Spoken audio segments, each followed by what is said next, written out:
So far to date, I have partially dislocated my neck, both of my shoulders, both of my kneecaps, my hip, the MCP joint on my hand, and the top of the finger. Most of my body at certain times has come out. It's caused my digestive tract to be paralysed, and I've been fed through every type of tube feeding that there possibly is. For me, it's mostly my legs that have constant chronic pain that gets worse whenever I'm standing up. At my worst, it felt like I had broken glass in my hips. A lot of my organs were starting to shut down. I couldn't heal from injuries. My hair was falling out. We're born with this and we will never be free of it while we're alive on the planet.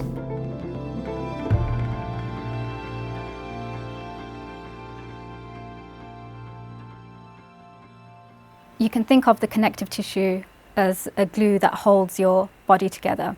It's also the most abundant tissue in your body.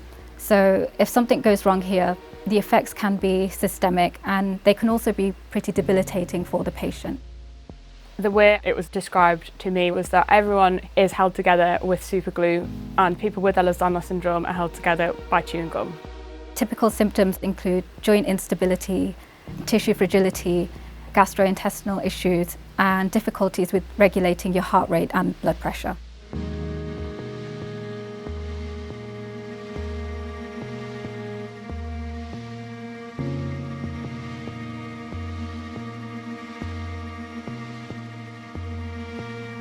A common thing within EDS is that you can go through a range of different diagnoses and nothing really fits. Hypermobile EDS used to be considered rare with an estimated prevalence of 1 in 5,000, but more recent research has shown that it might be as common as 1 in 500. The fact that there isn't currently a biomarker or gene means that a significant proportion of clinicians don't believe EDS is a real disorder.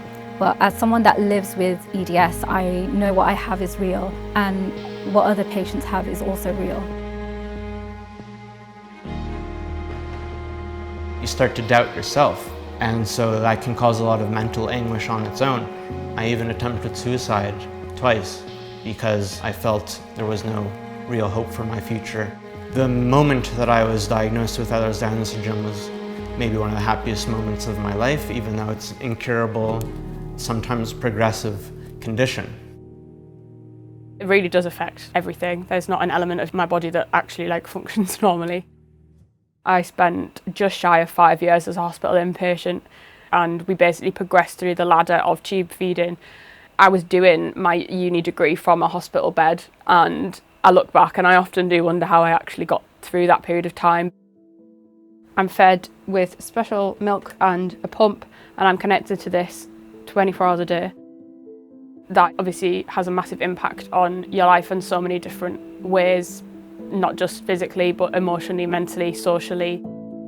You know, trying to explain to someone, yeah, sometimes my joints are just gonna fall out. Okay, well maybe we can't make those plans, maybe we can't have some of those experiences because I've got to take care of my body first.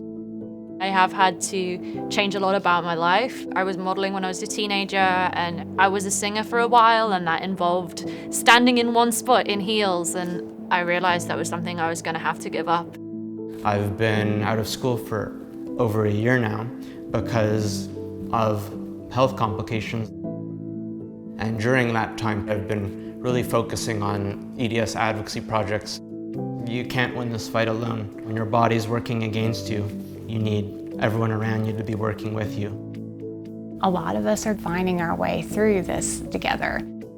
But for the public, it's very hard to understand, and they often don't really believe that the experience is real. I look young and I look generally well, so it can be quite difficult to deal with because you're actually dealing with all these things and no one can see it. Being able to research this mystery condition is something I really enjoy. On the other hand, I'm having to research my own condition and find these answers on my own. The scientific and medical field should be leading the way, trying to help patients. I want to stop losing people to complications with EDS because someone saw them and believed them.